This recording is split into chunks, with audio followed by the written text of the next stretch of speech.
Hi guys, பயிற்சி 1.6ல் 3வது கணக்கு.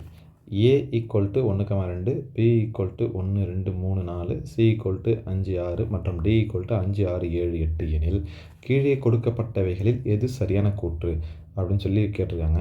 இது 1 மார்க் தான். இந்த மாதிரி கேள்வியில் இப்போ 4 ஆப்ஷன் கொடுத்துருக்காங்களா, அப்போ இதில் ஏதாவது ஒன்று கரெக்டாக தான் இருக்கும். இந்த கொஸ்டினை பொறுத்த வரைக்கும் தனித்தனியாக நம்ம கண்டுபிடிக்கிறத விட ஆப்ஷன்லேருந்து போய்க்கிறதே நல்லது. ஸோ இப்போ ஃபஸ்ட் ஆப்ஷன் என்ன இருக்குது அப்படின்னு சொல்லி பார்க்குறேன். ஃபஸ்ட் ஆப்ஷன் பார்த்தோன்னா A×C சப்செட் ஆஃப் அல்லது உட்கணம் B×D அப்படின்ட்டு இருக்குது. ஸோ இப்போ A×Cயும் B×Dயும் கண்டுபிடிக்கணும். அவ்வளோதான். ஃபஸ்ட்டு அதை கண்டுபிடிச்சிருவோமா? ஓகே, இப்போ A×B B×D ரெண்டுமே கண்டுபிடிச்சாச்சு. இப்போ பார்ப்போமா? ஃபஸ்ட்டு ஆப்ஷனில் A×C இருந்துச்சு. ஸோ அதை நான் கண்டுபிடிச்சேன்.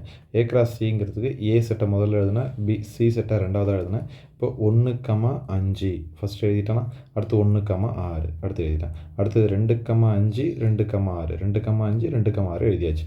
ஸோ A×C கண்டுபிடிச்சாச்சு. அதே மாதிரி தான் B×Dயும். இப்போ B×D கண்டுபிடிச்சாச்சு பாருங்கள். இப்போ பியோட செட் எடுத்து முதல்ல எழுதிட்டேன், அடுத்து டியோட செட் எடுத்து ரெண்டாவதாக எழுதிட்டேன். இருக்கிற இடத்து எல்லாத்தையும் எடுத்து ஜோடி ஜோடியாக, அதாவது வரிசை ஜோடிகளாக எழுதணும். 1,5 எழுதியாச்சா, அடுத்து 1,6 எழுதியாச்சா, அடுத்து 1,7 அடுத்து எழுதியாச்சா, 1,8 எழுதியாச்சு. அதே மாதிரி 2,5 2,6 2,7 2,8 3,5 பார்த்தீங்களா, அடுத்து 3 இருக்கா, 3,5 3,5 3,6 3,7 3,8. அதே மாதிரி அடுத்து 4 இருக்கா, 4,5 4,6 4,7 4,8 எடுத்து எழுதியாச்சு. இப்போ என்னென்னா இந்த A×C வந்து இந்த B×Cயோட சப்செட்டா, அதாவது உட்கணமா அப்படின்னு பார்க்கணும். அதுக்கு என்ன பண்ணணும்னா B×Dக்குள்ளே A×Cயில் இருக்கிற அனைத்து உறுப்புகளும் இருந்துச்சுன்னா B×Dயோட உட்கணம் தான் இது அப்படின்னு சொல்லிடலாம். இப்போ பாருங்களேன், இப்போ A×Cயில் ஃபஸ்ட்டு என்ன இருக்குது, 1,5 இருக்கா. இப்போ B×Dயில் இருக்கா, இருக்குது. சூப்பர். அதே மாதிரி அடுத்து A×Cயில் ரெண்டாவது என்ன இருக்குது, 1,6. அதே 1,6 இங்கேயும் இருக்கா, இருக்குது. அடுத்து என்ன இருக்குது, 2,5. அதே 2,5 இங்கேயும் இருக்கா, இருக்குது. அதே மாதிரி 2,6 2,6 எக்ஸாக்டாக A×Cயில் இருக்கிற அனைத்து உறுப்புகளும் B×Dயில் இருக்குது.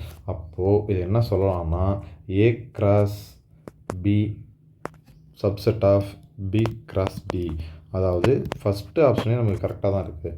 ஸோ ஆன்சர் குறிச்சிடலாம். அவ்வளோதான். அதாவது இங்கே பாருங்கள், B×Dயோட உட்கணம் A×Cன்னு சொல்லலாம். ஏன்னா இதில் இருக்கிற ஒரு சில உறுப்புகளை கொண்டு தானே இந்த கணம் அமைஞ்சிருக்குது.